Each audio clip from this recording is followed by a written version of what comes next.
hello, welcome back again sa atin na Book of Life. So today, brothers and sisters, so talagang maganda ngayon ang panahon kasi kumbaga naglampuwas na or hindi pa nakaadaan yung bagyo, pero ngayong araw maganda ho ng panahon. Ayan. Pero kagabi, grabe bongga git yung pagbuhos ng ulan.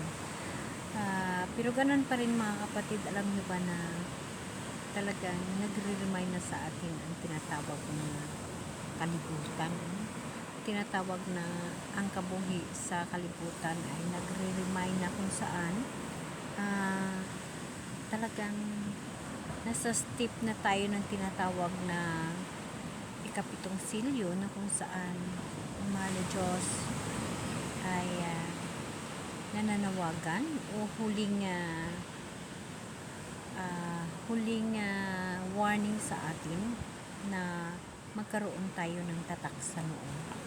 So mga kapatid, maraming yung nagsasabi na kahit ako noon, hindi ko pa naunawaan kung ano ba yung tatak sa noo.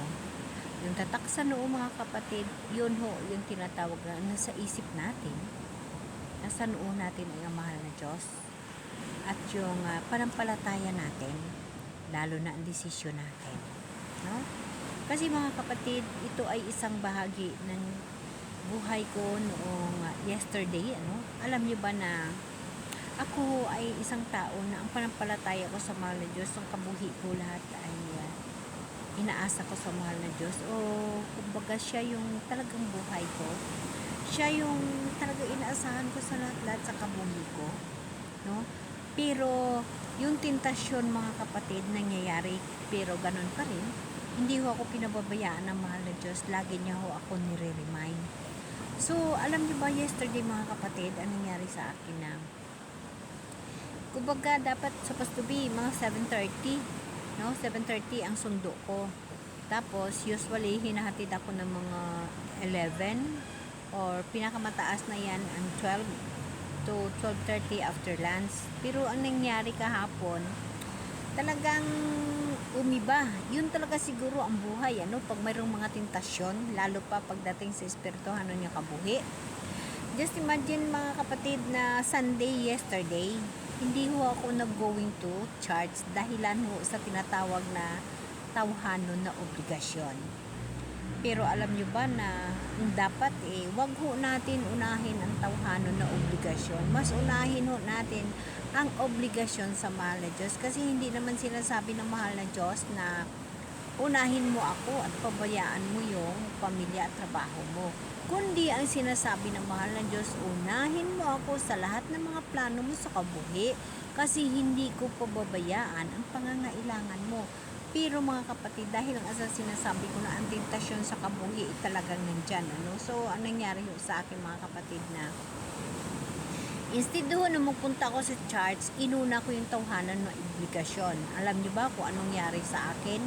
Yun sinasabi na sa espirituhanan ko na kabuhi is karma to the max na nangyari sa akin. Just imagine, every Sunday, 7:30, nag-going to church ako. And then, alas 12, hinatid na ako dito sa bahay. Sinusundo at hatid, no? Pero nangyari yesterday, dahil inuna ko yung tawhanan na kabuhi, 7:30 pumunta ho ako kung saan na gusto kong tapusin yung obligasyon ko na tawhanon kay mali, no? Pinakita talaga ng mahal na Diyos sa akin na kahit anong gagawin mo, hindi ka mananalo sa akin, That's why mga kapatid na umiiyak ako, nalulungkot ako kasi at the same time happy ako kasi ang pagmamahal ka mahal na Diyos, ang pag-remind niya sa akin nandyan. Kasi mga kapatid, 7:30 umalis ako, nasakay ko sa tricycle. Pumunta ako doon sa shop na kung saan doon ko ipaayos yung mali ko na trabaho. Na kumbaga, nakompromiso ako kasi kailangan ho yun. Yesterday, na ihatid namin sa sementeryo ng kapatid ko kung baka nakaschedule na.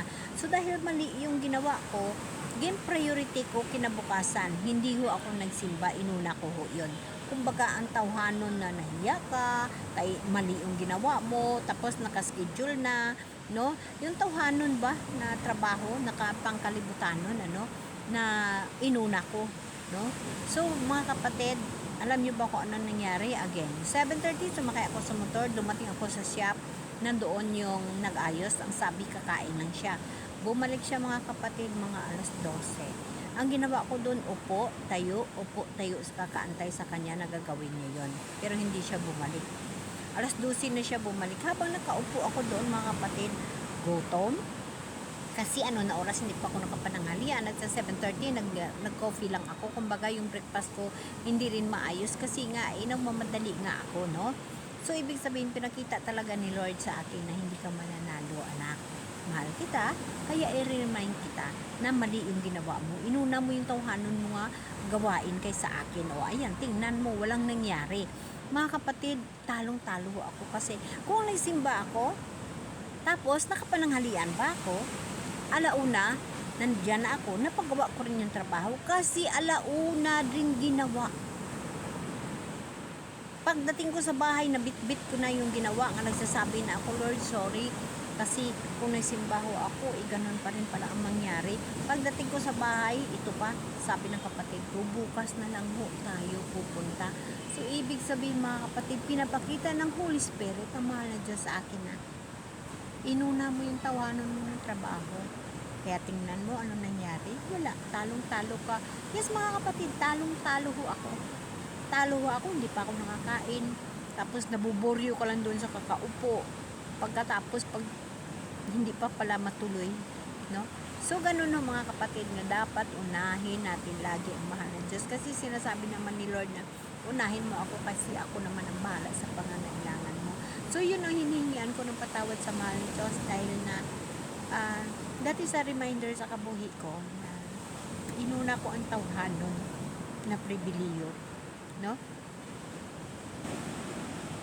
So, mga kapatid, dito sa yung sinasabi na unahin mo ako, yung sinasabi lagi sa atin ng mahal na Diyos, dito makikita ho natin yan sa Mateo chapter 6 verse 33, datapwat, hanapin muna ninyo ang kaniyang kaharian at ang kaniyang katuwiran at ang lahat ng mga bagay na ito ay pawang idaragdag sa inyo. So, ibig sabihin mga kapatid, si Jesus Christ ay nagtuturo sa mga tao na unahin ang paghahanap ng kaharian ng Diyos at ang kanyang katuwiran o hindi ang mga bagay na material na pansamantala. Yun ang nangyari sa akin yesterday mga kapatid, no?